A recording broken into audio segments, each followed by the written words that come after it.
হানিফ বাসর ঘরে প্রবেশ করতেই নববধূ উত্তেজিত হয়ে বিছানার উপর থেকে নেমে হানিফকে বলল, লজ্জা করছে না আপনার? আপনার হাঁটুর বয়সী একটা মেয়েকে বিয়ে করতে? অর্থের কান্নামাখা উত্তেজিত হয়ে কথা বলা শুনে হানিফ ফ্যালফ্যাল করে অর্থের দিকে তাকিয়েই আছে। হানিফের হাবলার মতো তাকানোর ভঙ্গি দেখে অর্থের রাগ শুধু বেড়েই যাচ্ছে। কি হলো, কিছু বলছেন না যে? কেন বিয়ে করলেন আমায়? আমার জীবনটাকে বিষিয়ে তোলার জন্য? আমি না হয় মেয়ে মানুষ, আমাকে ৯-৬ বুঝিয়ে বাবা জোরপূর্বক বিয়ে দিয়েছে, কিন্তু আপনি তো পুরুষ মানুষ। কেমন পুরুষ আপনি যে নিজের থেকে এত ছোট একটা মেয়েকে বউ করে নিয়ে আসলেন? কেন, পুতুল খেলার জন্য নাকি বলেন? একটা কথার উত্তর না দিয়ে হানিফ রুম থেকে বের হয়ে গেল। এদিকে অর্থের রাগের মাত্রাও অধিক হারে বাড়ছে। অতিরিক্ত রাগ উঠলে রাগের প্রভাবে অর্থে কেঁদেই ফেলে। কান্না করতে করতে অর্থে ভাবল, আমার প্রশ্নের উত্তর পেলাম না। আমি তো এই অর্ধবয়স্ক লোকটাকে বিয়ে করতে চাইনি, কেন এই লোকটা আমাকে বিয়ে করলো আমাকে জানতেই হবে। ভাবতে ভাবতে বসা থেকে উঠে রুম থেকে বের হয়ে গেল। হনহন করে রুম থেকে বের হতেই হানিফ একটা পুতুল নিয়ে সামনে এসে দাঁড়ালো। হানিফের হাতে পুতুল দেখে অর্থে অবাক হয়ে গেল। হানিফ মুচকি হেসে বলল, এই নাও তোমার পুতুল। এত ছোট মেয়ে তো পুতুল খেলবে, এটাই স্বাভাবিক। সেটা ভেবে আমি আগেই পুতুল কিনে নিয়ে এসেছিলাম। এখন পুতুলটাকে নিয়ে রুমের ভেতরে যাও। বলেই পুতুলটি অর্থের হাতে দিয়ে হানিফ ড্রয়িং রুমের দিকে চলে গেল। এমনিতেই অর্থের রাগে সারা শরীর ঘিন ঘিন করছে। পুতুল দেখে রাগের পরিমাণটা আরো বেড়ে গেল। পুতুল হাতে নিয়ে অর্থে সেও ড্রয়িং রুমের দিকে পা বাড়ালো। ড্রয়িং রুমের ভেতরে ঢুকে সোফার কাছে আসতেই অর্থে হুঙ্কার ছেড়ে বলল, আমি কি আপনার বিয়ান লাগি? আপনি কি আমার সাথে রসিকতা করছেন? আমি কেন তোমার সাথে রসিকতা করব? তুমি আমার হাঁটুর বয়সী একটা মেয়ে, তোমার এখন পুতুল খেলার বয়স, সেজন্যই তোমার জন্য পুতুল নিয়ে এসেছি। আমার সাথে একদম মজা করবেন না। আমি এইচএসসি পাশ করেছি, আমি এত বোকা নই আপনার এই কথার মানে বুঝবো না। সত্যি করে বলুন তো, আপনি কেন আমাকে বিয়ে করেছেন? তুমি আগে বলো কি মানেটা বুঝেছো। আমি কিছুই বলতে চাই না, আমি আপনার কাছে মুক্তি চাই। দেখো অর্থে, আমি তোমাকে বাঁচাতেই তোমাকে বিয়ে করেছি। এর চেয়ে বেশি কিছু জানতে চেও না, বুঝতে চেও না। চুপচাপ রুমে যাও। কথাটি শুনে অর্থে চমকে উঠল। আগ্রহ নিয়ে আবার জানতে চাইলো, এ কথার মানে কি? আমাকে বাঁচাতে আমাকে বিয়ে করেছেন? হ্যাঁ, তোমাকে বাঁচাতেই। তোমার জীবনটা যেন নষ্ট না হয় সেজন্য বাধ্য হয়ে তোমাকে আমি বিয়ে করেছি। বলেই ড্রয়িং রুম থেকে বের হয়ে গেল। কথাগুলো শুনে অর্থে অনেকটা টেনশনে পড়ে গেল। আবারও জানবার আগ্রহ বেড়ে গেল। অর্থেও ড্রয়িং রুম থেকে বের হয়ে গেল। ড্রয়িং রুম থেকে বের হতেই হানিফের মা রোকেয়া বেগমকে দেখে অর্থে থমকে দাঁড়ালো। রোকেয়া বেগম অর্থের দিকে তাকিয়ে বলল, হানিফ বাসর ঘরে প্রবেশ করা মাত্রই তুমি বিভিন্ন প্রশ্নে হানিফকে জর্জরিত করেছ। কেন, তোমার সমস্যা? আমার সমস্যাটা হলো আপনার ছেলের বয়সটা অনেক বেশি। সে কেন আমার মতো অল্প বয়সী একটা মেয়েকে বিয়ে করেছে? সে কেন আমার জীবনটা নষ্ট করে দিয়েছে? হানিফ তোমার জীবনটা নষ্ট করে দেয়নি, তোমার জীবনটা বাঁচিয়েছে। একটু আগে আপনার ছেলে ওই একই কথা বলেছে, এখন আপনি একই কথা বলছেন। আমাকে একটু খুলে বলবেন বিয়ের সাথে আমার জীবন বাঁচানোর সম্পর্কটা কি? শুনতে যখন চেয়েছো তখন শোনো। হানিফ তোমাকে বিয়ে করতে চায়নি, ওর কোনো দোষ নেই। ও আমার চাপে বাধ্য হয়ে তোমাকে বিয়ে করেছে। তুমি কি জানো হানিফ তোমার সম্পর্কে কি হয়? কি হয় তিনি আমার সম্পর্কে? এটা তোমার নানা বাড়ি, আর হানিফ তোমার আপন মামাতো ভাই। আর আজকে বিয়ে থেকে শুরু করে যা কিছু ঘটছে সবকিছুর পেছনে কলকাঠি নেড়েছে তোমার বাবা। আমার বাবা? হ্যাঁ, তোমার বাবা। আমি তো কিছুই বুঝতে পারছি না, আমার বাবা কিভাবে কলকাঠি নাড়িয়েছেন।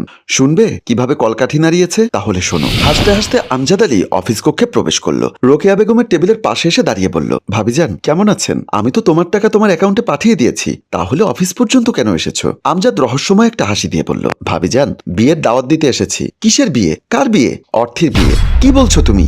এতটুকু একটা মেয়েকে কেন বিয়ে দিতে চাইছো? আর ওর খরচ তো তোমাকে বহন করতে হয় না। কি করব বলেন? শিকদার তার ছেলের জন্য আমার মেয়েকে পছন্দ করেছে। কথাটি শোনা মাত্র রোকেয়া বেগম উত্তেজিত হয়ে দাঁড়িয়ে গিয়ে বলল, আমজাদ তুমি ভালো করে জানো শিকদার আমাদের বংশগত শত্রু, আর ওর ছেলে চরম একটা খারাপ। এমন কোনো নেশা নেই যে না করে। সেই ছেলের সাথে তুমি এত সুন্দর অল্প বয়সী মেয়েটাকে বিয়ে দিতে চাইছো? কি করব বলুন? আপনি তো আমারে আমার বউয়ের জমিতে বুঝাই দিলেন না। আমি তোমাকে কতবার ওই জমির দামের চেয়েও বেশি পরিমাণে টাকা দিয়েছি, তারপরেও তুমি জমি জমি করছো কেন? কারণটা আপনি ভালো করেই জানেন। আমি এখন বুঝতে পারছি তুমি শিকদারের সাথে হাত মিলিয়েছো, আর ওই জমিটা নিয়ে শিকদারের সাথে আমাদের মামলা চলছে। আমজাদ তুমি এত খারাপ কেন? আমার কথা চিন্তা করবেন না ভাবিজান, আমি যেমন আছি তেমনই থাকবো। আগামী মাসে বিয়ের আয়োজন করব, অগ্রিম জানিয়ে গেলাম। বলেই হাসতে হাসতে অফিস কক্ষ থেকে বের হয়ে গেল। রোকেয়া বেগম ভীষণ টেনশনে পড়ে গেল, কি করবে কিছুই বুঝতে পারছে না। সন্ধ্যায় বাসায় প্রবেশ করতেই হানিফ সামনে দাঁড়িয়ে রোকেয়া বেগমের মুখের দিকে তাকিয়ে বলল, কি হয়েছে মা, তোমার মুখটা কালো কেন? মলিন একটা হাসি দিয়ে রোকেয়া বেগম বলল, না কিছু হয়নি মা। তুমি যেমন আমার মুখ দেখে সবকিছু বলতে পারো, বুঝতে পারো, আমিও কিন্তু বুঝতে পারি। যদি সত্যি বুঝতে পারতি তাহলে মাকে একা ফেলে এত বছর বিদেশে পড়ে থাকতি না। এখন বলো কি করলে আমার মায়ের রাগটা ভাঙবে, অভিমানটা দূর হবে? তোর রুকসানা ফুপুর কথা মনে আছে? আছে তো। তোর বাবার 2 ভাই বোন, কিন্তু তোর বাবার ভুল একটা সিদ্ধান্তের কারণে রুকসানার জীবনটা এলোমেলো হয়ে গেল। তুই হয়তো অনেক কিছুই জানিস না বাবা, বিদেশে পড়াশোনা করেছিস, দেশের খবর কিভাবে আর জানবি? রুকসানা খালা তো অনেক আগেই মারা গেছে, এখন নতুন করে তাকে নিয়ে ভাবছো কেন? কি হয়েছে আমাকে খুলে বলবে? খুলে বলবো, তার আগে তুই আমাকে কথা দে এবার বিয়ে করবি। হানিফ কিছুটা লজ্জা পেয়ে বলল, ঠিক আছে তুমি মেয়ে দেখো, আমি বিয়ে করব। বলেই তার রুমের দিকে চলে গেল। রোকেয়া বেগম পেছন থেকে কয়েকবার ডাক দিল, কিন্তু হানিফ শুনল না। রোকেয়া বেগমও হানিফের বেডরুমের দিকে পা বাড়ালো। হানিফ বেডরুমের ভেতর ঢুকে বিছানার কাছে আসতেই রোকেয়া বেগম পেছনে এসে দাঁড়িয়ে বলল, আমার কথা এখনো শেষ হয়নি। কি কথা বলো? তোর রুকসানা ফুপু উপর একমাত্র মেয়েকেই তোর বিয়ে করতে হবে। কি বলছো মা? আমি যতটুকু জানি ওই মেয়ের বয়স 16-17 হবে। এত ছোট একটা মেয়েকে আমি বিয়ে করব? হ্যাঁ, তোকে বিয়ে করতে হবে। এটা সম্ভব না মা। দেখ বাবা, অর্থের বাবা অনেক খারাপ একজন মানুষ। শুধু রুকসানার মুখের দিকে তাকিয়ে অনেক অন্যায় তোর বাবা আর আমি সহ্য করেছি। আমার ফ্যাক্টরির ভিতরে একটা জমি রুকসানার, সেই জমিটা আমজাদ শিকদারের কাছে বিক্রি করেছিল। সেই জমি নিয়ে এখনো আমার সাথে মামলা চলছে। এখন আমজাদ নতুন আর একটা ষড়যন্ত্রের জাল বিছিয়েছে। ওর থেকে শিকদারের বখাটে চরিত্রহীন ছেলেটার কাছে বিয়ে দিবে। তুই একবার ভেবে দেখ, এই ছোট্ট মেয়েটার জীবনটা নষ্ট হয়ে যাবে, ঠিক ওর মায়ের জীবনটা যেভাবে নষ্ট হয়েছিল। বাবা মৃত্যুর আগে আমার হাত ধরে বারবার অনুনয় বিনয় করে বলেছিল, রুকসানার মেয়েটাকে একটু দেখে রেখো। সবই বুঝলাম মা, কিন্তু অর্থির বাবা আমার সাথে ওর বিয়ে দিতে কি রাজি হবে? প্রচন্ড লোভী একটা মানুষ। আমি ওকে লোভ দেখিয়ে তোর সাথে বিয়ে দিতে রাজি করাবো, কিন্তু আমি এত ছোট্ট একটা মেয়েকে নিয়ে কিভাবে সংসার করব? আমার অনুরোধটা রাখ বাবা, একটু মানিয়ে নেওয়ার চেষ্টা করবি। আমি জানি তোর কষ্ট হবে, কিন্তু তোর ফুপুর আত্মা তো শান্তি পাবে। হানিফ টেনশনে পড়ে গেল। তার মায়ের আকুতি মিনতি শুনে আর না করতে পারলো না। এবার বুঝতে পেরেছো, সবকিছুর মূল ভিলেন হলো তোমার বাবা। তোমার বাবাকে 5 কোটি টাকা দিয়ে এই বিয়েতে রাজি করিয়েছি, শুধু তোমার জীবনটা বাঁচাতে। কিন্তু বাবা তো কোনোদিন বলেনি এই বাড়ি আমার নানা বাড়ি, আপনি আমার মামি। এটাও তোমার বাবার একটা ষড়যন্ত্রের অংশ ছিল। তোমাকে না বললেও প্রতি মাসে তোমার খরচের টাকা ঠিকই আমার কাছ থেকে নিয়ে নিত। কিছু ভাবতেই পারছি না, আমার বাবা এত খারাপ। আমরা তোমার ভালো চাই। আর আমার ছেলে হানিফ, ওর বয়সটা একটু বেশি, কিন্তু অনেক ভালো একটা মানুষ। আশা করি তুমি বুঝতে পেরেছো, তাই মানিয়ে নেওয়ার চেষ্টা করবে। বলেই রোকেয়া বেগম তার রুমের দিকে চলে গেল। অর্থে কিছুটা দ্বিধাদ্বন্দ্বের মধ্যে পড়ে গেল। কিছু সময় ভেবে সে রুমের দিকে পা বাড়ালো। বারান্দার গ্রিল ধরে দাঁড়িয়ে হানিফ সিগারেট খাচ্ছে। পেছন থেকে এসে অর্থের রাগান্বিত হয়ে বলল, আপনার কি সমস্যা? আপনি এখানে দাঁড়িয়ে সিগারেট খাচ্ছেন কেন? সিগারেট ফেলে দিন।